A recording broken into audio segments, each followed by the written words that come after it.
Bonjour mes chers élèves, j'espère que vous allez très bien. Alors, on sait très bien qu'aujourd'hui, Inch'Allah, on va commencer un nouveau chapitre concernant l'immunité. Alors, qu'est-ce que ça veut dire tout d'abord l'immunologie? L'immunologie est une science qui étudie l'immunité. Et c'est quoi l'immunité? C'est la capacité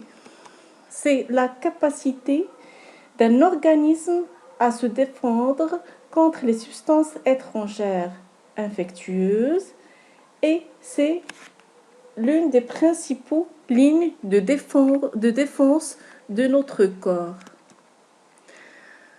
Alors, dans la nature, on sait très bien que les micro-organismes sont présents partout dans notre environnement. L'organisme se défend spontanément contre les agressions, notamment d'origine microbienne. Ce système de défense est appelé système immunitaire. Alors, ce système il se charge de la défense du corps contre tout élément qui lui est étranger. Alors, on doit savoir que se passe-t-il lorsque les micro-organismes franchissent l'une de ces barrières. Ça veut dire les barrières de défense de notre corps. On va essayer aussi de savoir quelles sont les réactions immunitaires de ce système et quels sont les différents types d'immunité et aussi quels sont les organes et les cellules qui interviennent dans chaque type et aussi quels sont les mécanismes de chaque type d'immunité. يعني الخصائص ديال كل نوع من المناعة. Alors, avant de répondre à ces questions, on doit tout d'abord savoir quels sont les constituants de notre système immunitaire. Alors, on sait très bien que notre système, il est formé des cellules immunitaires, comme on a déjà vu dans le chapitre de la circulation sanguine, et aussi des organes lymphoïdes. يعني كيتسموا الأعضاء اللمفاوية. Alors, quels sont ces organes? Tout d'abord, on va essayer de donner une définition à un organe lymphoïde. Alors, qu'est-ce que ça veut dire les organes lymphoïdes?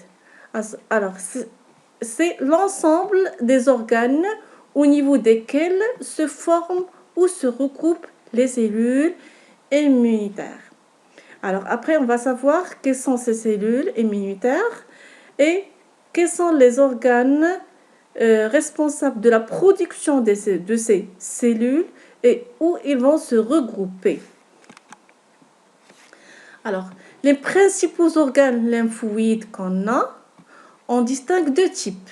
On a les organes lymphoïdes centraux. Ils sont essentiels pour notre système. Par exemple, on a le thymus, c'est là, il se trouve ici, entre les deux poumons, et aussi la moelle osseuse rouge. Où est-ce qu'on va trouver cette moelle osseuse? On va les trouver dans les os lents, surtout dans leur terminaison, la partie de la terminaison de ces os. Alors, si on prend par exemple la moelle osseuse, c'est l'organe producteur de toutes les cellules sanguines, presque de toutes les cellules, ça veut dire les globules rouges et aussi les globules blancs. Et plus précisément, certains globules blancs comme les lymphocytes T et B. Pourquoi on précise ces deux types de lymphocytes? Parce qu'on va les voir dans notre prochaine partie de cours. Alors, on a dit que plus précisément les lymphocytes T et B, ainsi la maturation des lymphocytes, les lymphocytes B, il se fait au niveau de la moelle osseuse. Alors que le thymus assure la maturation des lymphocytes T. D'où vient l'abréviation T? Il vient de thymus. T, thymus. Alors, je vais réexpliquer cette partie. Alors, on a dit que la moelle osseuse, alors, cette moelle, elle assure quoi? Elle assure la production. La moelle osseuse, elle assure la production des cellules sanguines et plus précisément les lymphocytes T et B. Mais les lymphocytes B, ils restent au niveau de la moelle rouge, la moelle osseuse rouge, et s'agrandissent au niveau toujours de la moelle osseuse rouge et prend leur caractère de défense toujours dans la moelle osseuse rouge. Mais les lymphocytes T, non, ils vont y aller vers le thymus, pas bien sûr par le sang, d'où ils vont se maturer et prendre leurs caractéristiques de défense.